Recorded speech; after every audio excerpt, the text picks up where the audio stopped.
Ini adalah Clicks. Clicks ialah ping-pong keychain fidget clicker yang aku design sendiri.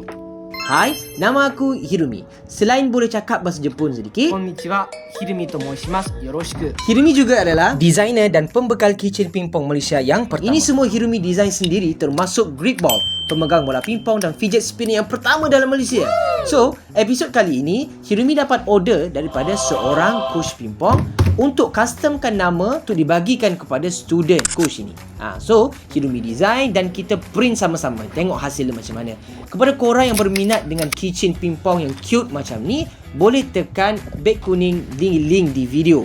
Atau kalau korang nak custom nama ke macam mana, boleh PM Hirumi, alright? By the way, kalau korang minat warna apa? Biru, pink, merah ke hijau? Cek komen. Untuk episod yang akan datang, Hirumi akan came up with new ideas ataupun new design. Jadi jangan lupa follow guys untuk update-update terbaru. Assalamualaikum.